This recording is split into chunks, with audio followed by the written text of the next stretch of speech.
Dr. Damir Josipović, rojen leta 1971 v Murski Soboti, je geograf in demograf. Diplomiral, magistriral in doktoriral je na Univerzi v Ljubljani. V letih od 1999 do 2002 je bil zaposlen na Inštitutu za geografijo. V letih 2001 in 2002 pa se je izobraževal tudi v Španiji in Veliki Britaniji. Od 2002 do 2006 je bil zaposlen na Geografskem inštitutu Antona Melika Zrc-Sazu, v letu 2006 pa v tržno-raziskovalni hiši GFK Gral ITEO. Od leta 2007 je zaposlen na Inštitutu za narodnostna vprašanja. Kot avtor in soavtor se je podpisal pod več kot 110 zaključenih znanstvenih in strokovnih del, med njimi tudi med 6 znanstvenih monografij. Kot raziskovalca z področja socialne, humane in politične geografije ter demografije ga še posebej zanimajo študiji geopolitičnih sprememb, meja, manjšin, etničnosti, rodnosti in migracij, narodno-gospodarskih vprašanj ter družbeno-gospodarske tranzicije nekdanjih socialističnih držav. Pomurski akademik dr. Damir Josipović je eden med najbolj aktivnimi člani Pomurske akademije. Vsako leto pride z svojim fejst zanimivim prispevkom na konferenco PAZU, pa tudi sicer je bil vsikdar odziven, kdaj smo ga povabili ali ga pa kajkoli tudi pitali. Toliko bolje, zato ker njegovo področje raziskav so manjšine, je tudi zaposleni na Inštitutu za narodnosti in pa sploh demografija.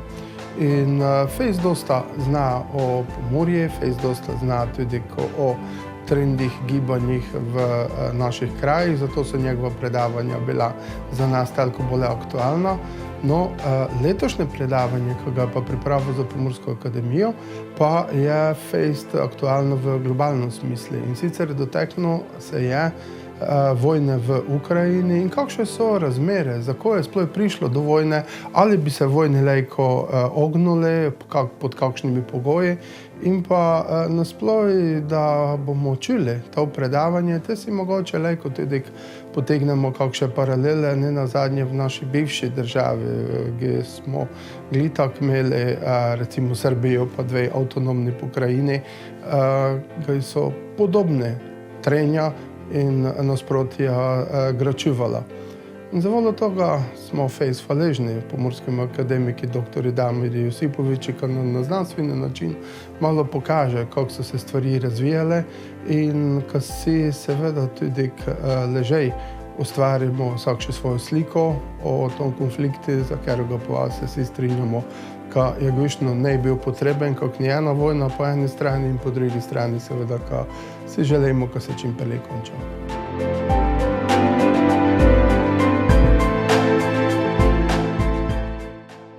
Današnji rusko-ukrajinski konflikt ima daljšo predzgodovino.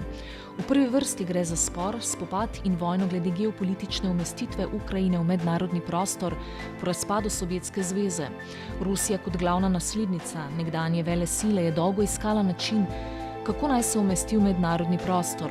Ukrajina po drugi strani je v desetletjih po razpadu sovjetskega bloka nihala med prorusko in prozahodno držo vse do izbruha prve vojne leta 2014, po kateri je Rusija anektirala polotok Krim.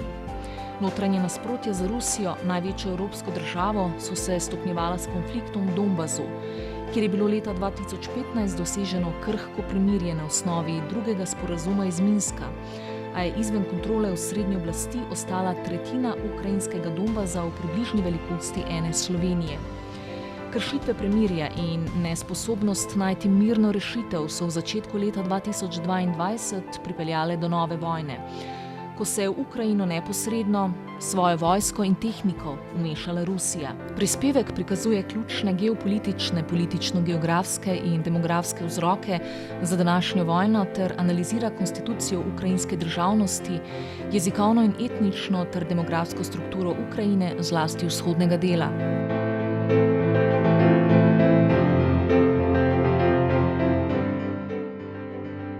Sovjetska zveza je leta 1990 razpadla brez rešenega ruskega narodnega vprašanja, kar je eden od številnih vzrokov za današnjo vojno. Rusi Ukrajino zapuščajo že vse od leta 1990, ko se je samo v prvem desetletju ukrajinske samostojnosti število Rusov znižalo z 12 na 8 milijonov. vendar se je pričel del Rusov opredeljevati tudi kot Ukrajinci z ruskim maternim jezikom. Demografski pokazatelji kažejo, da je vzhodni del Ukrajine obremenjen z večjim izseljevanjem, nižjo rodnostjo, nižjo pričakovano življenjsko dobo, hkrati pa prednjači po stopnji industrializacije in urbanizacije.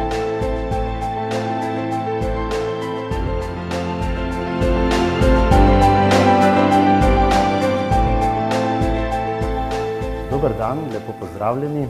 Veseli me, da smo znova skupaj.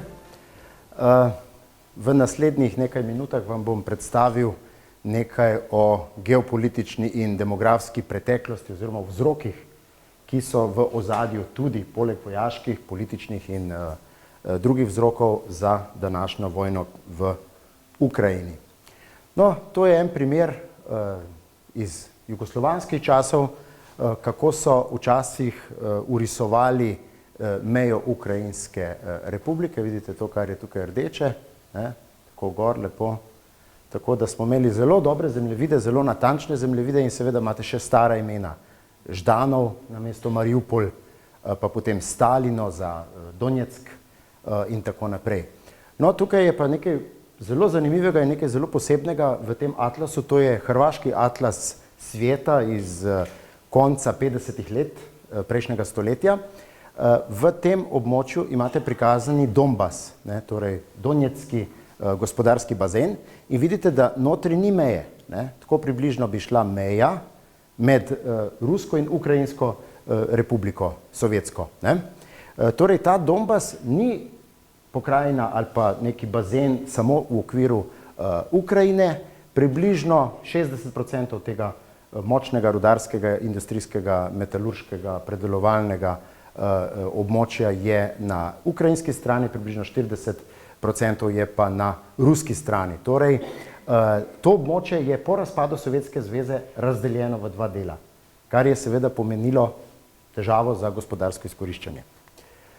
No, če pogledamo slovensko dediščino, kaj smo pravzaprav v preteklosti vedeli o tem, in jaz sem si nekoliko dovolil poigrati z zemljevidom Mateja Cigaleta, oziroma Matije Cigaleta, in sem označil območje, ki ga je ruska carica Katarina II. Oziroma Jekaterina Velika osvojila in priborila torej Rusiji po pregonu Tatarov in Otomanov.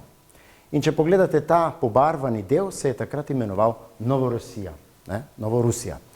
Če pogledamo znane izraze, poznamo izraz recimo Malorusi, Belorusi, Velikorusi, imamo regijo Malorusijo, vidite, med Voronežem in Harkovom.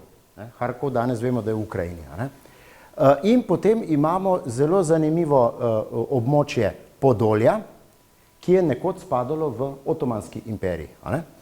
In so, takrat, ko so Rusi osvojili to območje, so osvojili območje Podolja med reko Južni Bug, ki je zelo pomembno v hrvaški mitologiji o etničnem izvoru. Bili sta poleg 5 bratov še 2 sestri, Tuga in Vuga. Ena od teh Vug je na tem območju. Severni Bug pa teče proti Poljski. Potem imamo reko Dnjester, zelo pomembno, ker se je tukaj ustvarilo neko prekodnjestrsko območje Moldavije in v katerem je približno 500 000 rusko in ukrajinsko govorečih, vendar je to izrazito prorusko območje. Tudi z kar precejšno rusko vojsko. Potem imamo tukaj Moldavijo oziroma Moldovo. Romunska pokrajina Moldavija je na drugo stran, torej na romunski strani reke Prut. Torej imamo 3 reke, Prut, Dnjester, Bug. Te 3 so se izmenično pojavljale kot zunanje meje Romunije, kot posledice naseljevanja, turškega naseljevanja Romunov oziroma Vlahov z območja Karpatov in notranjosti Balkana. No, in tukaj zelo na majhno boste videli, da piše Ukrajina. In to je tisti pomen ključni, zakaj se sploh ta dežela imenuje Ukrajina. To pomeni, da je v krajini, torej nekje na koncu. In tukaj vidite, da je v kraju, kjer je bila nekoč meja tatarskega kaganata. Tatari so imeli glavno mesto na Krimu, v Bahči Saraju, in torej njihova severna meja te njihove države je segala približno nekje do Dnjepropetrovska. Ali Dnipro, kot mu danes pravijo Ukrajinci. No, tole so pa prvi poskusi zamejitve, kaj pravzaprav Ukrajina je. Ukrajino je zelo težko definirati, zato ker gre za v bistvu 3 zelo različna območja v jezikovnem smislu. Zahodna Galicija ima, se pravi, jezik rusinski, tudi regionalno etnično oznako Rusini ali Rutenija in tako naprej, ali tudi Galicija včasih rečejo, ali Galičina, Goličina. Potem imate osrednjo Ukrajino, tukajle okrog Kijeva, kjer je že jezik precej drugačen in bistveno več ruskih vplivov. In potem imate vzhodni in južni predel te tako zvane Novorosije zgodovinsko iz 19. stoletja, kjer pa je že prevladujoč ruski materni jezik Ukrajincev. Torej, Ukrajinci pravzaprav se kot etnična oznaka začne uporabljati šele v 20. stoletju in tukaj vidite genezo, kako so se ukrajinske državnosti oblikovale. Tole je Rutenija, tukaj je Galicija, v kratkem času samostojne 1918-19 okrog oktobrske revolucije. Osrednja Ukrajina, ta osrednji del do Dnjepropetrovska približno in tukaj z Kijevom. In ta del, seveda kasnejša, že rusificirana Ukrajina, kjer pa je bila oznaka prebivalstva, kljub ruskemu maternemu jeziku, so si rekli, da so oni v Ukrajini, da so zato Ukrajinci, torej po geografskem položaju njihovih mest in prebivališč in vasi. No, ta najbolj skrajna meja, vidite, da pa sega skoraj do Dagestana, kaže pa, kako so si predstavljali veliko ukrajinski nacionalisti v začetku 20. stoletja, kaj vse bi morala vsebovati Ukrajina. Seveda to Rusom ni bilo povšeči, ker potem so izgubili na ta način, če bi se uresničila ta veliko ukrajinska država, bi izgubili dostop do toplega morja. Ostali bi jim samo Baltik in Belomorje in Severni ledeni ocean. No, če pa pogledamo malo na levo karto, pa vidimo, da leta 18 do 22, ko je bila vključena prvič kot Ukrajinska socialistična republika, najprej delno kot samostojna, potem pa v rusko, se pravi Sovjetsko federacijo, pa vidite, da je takrat Krim in ta južni del, ki so mu rekli takrat tudi v času Matije Cigaleta Nova Rusija, je spadalo pod Rusijo. Kar je zanimivo, pri Ždanovu oziroma pri Mariupolju so imeli izhod na Azovsko morje, zelo majhen kos, in Lugansk ter mesto Stalino so ležali zunaj Ukrajinske republike leta 22 v njihovih mejah. Da bo zadeva še bolj zanimiva, je pa območje Galicije, ki je seveda takrat pod Poljsko. Vidite, kako globoko na zahodu je Lvov oziroma Lviv. Tukaj vidite tudi mejo na Dnjestru, ko je večino Moldove obsegala Romunija. Torej zelo, zelo kompleksen, večplasten razvoj te ogromne države, 600 000 kvadratnih kilometrov, večje od Francije. Po vseh teh zasedbah, če se bodo na mirovnih pogajanjih dogovorili karkoli drugače, da bi recimo se umaknili iz tistih meja, da bi to Ukrajinci dopustili, v tem primeru pa bo ponovno največja za Rusijo, največja država Francija, ki ima 560 000 kvadratnih kilometrov. Tako da tudi tukaj so neke določene aspiracije. No, zdaj, če pogledamo demografsko, kaj se je s tem prostorom dogajalo. Na levi karti vidite pričakovano življenjsko dobo in pogledajte, na zahodu, se pravi nekdanji poljski del, ima dokaj visoko pričakovano življenjsko dobo, nekaj 73 let, se pravi, so dosti blizu tega, kar imamo recimo v Sloveniji, sploh pa recimo še v vzhodni Sloveniji, in vidimo nekoliko večji problemi Kirovohrad, se pravi, to je zdaj Kropivnicki, se imenuje to, veliko mesto, 600 000 prebivalcev, potem Dnipro, zelo šibko, in Donetsk. In to je ta osrednji del, potem pa tukaj Žitomir nekoliko preseneča z relativno nizko pričakovano dobo, vendar če se spomnimo, da je tukaj zraven bil Černobil, potem pa razumemo, zakaj je tukaj nekoliko nižja življenjska doba. In če pogledamo še rodnost, pogledajte, območja ob beloruski meji in tudi ob poljski meji, pa predvsem tukaj, kjer je madžarska manjšina v zakarpatski Ukrajini oziroma v zakarpatski Ruteniji, imajo relativno visoko rodnost, to so vrednosti blizu 2, torej ne potrebujejo migracij, da ohranijo isto število ljudi. Če pa pogledate ta rusko govoreči vzhodni del, pa vidite, da je v bistveno slabši kondiciji demografsko, zaradi česar zgublja prebivalstvo. To je bil eden od tihih motivov, zakaj se je Rusija odločila vendarle rešiti to nerešeno rusko-ukrajinsko narodno vprašanje. A ne? In če pogledamo, kaj se je zgodilo naprej, recimo še en tak zelo pomemben demografski pokazatelj je, se pravi, stopnja samomorilnosti. Ravno tako vidimo, da pretežno v tem južnem in vzhodnem delu je samomorilnost višja kot recimo v zahodnih predelih. Ne?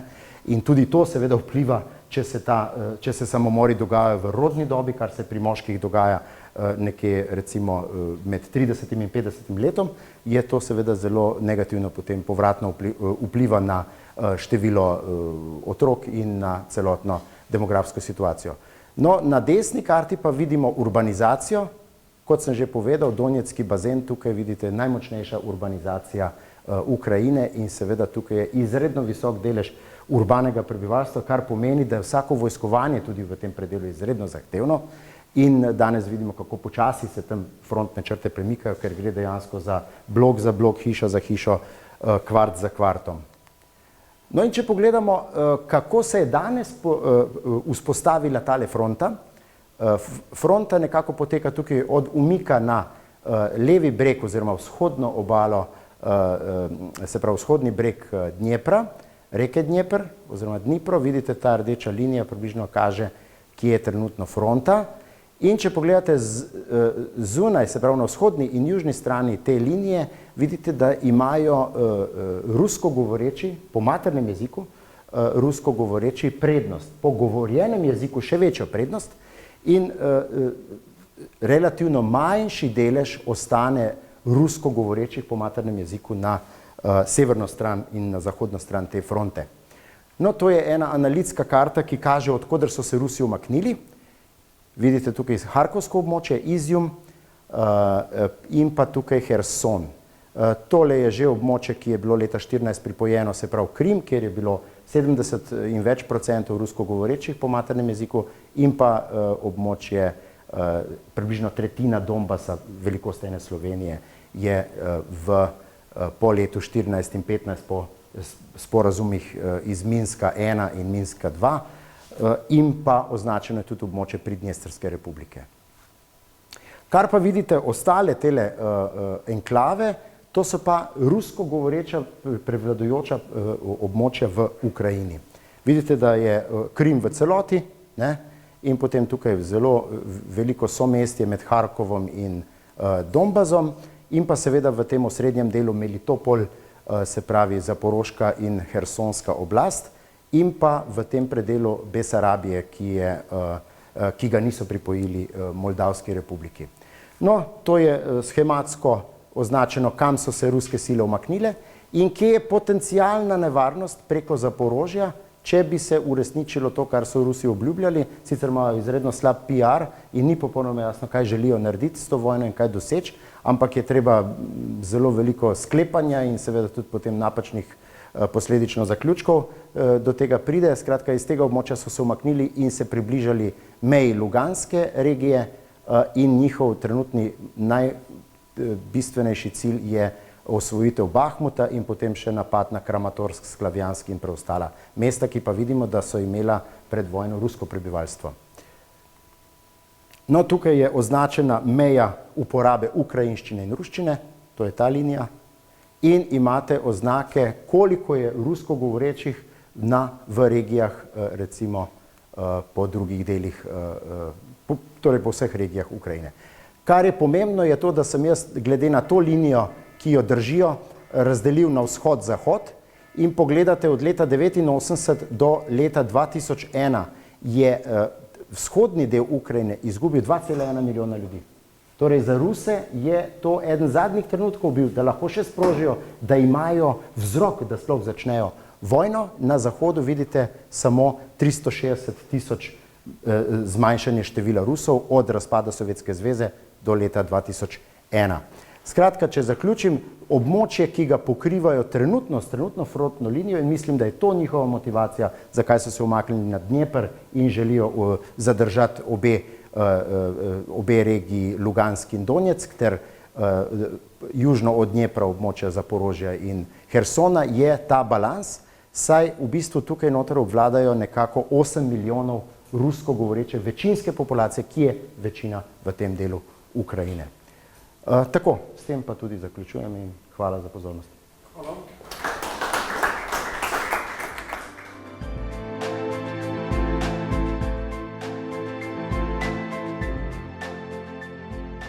Ste vedeli, da je ob razpadu Sovjetske zveze Rusija ostala največja država s skoraj 150 milijoni prebivalcev? Vendar pa je Rusija imela tudi 20-milijonsko manjšino Rusov, ki so ostali izven meja Ruske federacije. Samo v Ukrajini jih je leta 1990 živelo 12 milijonov, v Kazahstanu pa 6 milijonov. Ko govorimo o prebivalstvu z ruskim maternim jezikom v Ukrajini, jih je do leta 2001 ostalo okrog 14 milijonov. Večinoma pa so naseljevali vzhod in jug države. Če bi pogledali samo območje, ki je trenutno pod ruskim nadzorom, bi bilo v njem okrog 57% prebivalstva z ruskim maternim jezikom.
Kjer se prepletajo kulture, jeziki, okusi in doživetja v neskončnih razgledih preteklosti in prihodnosti.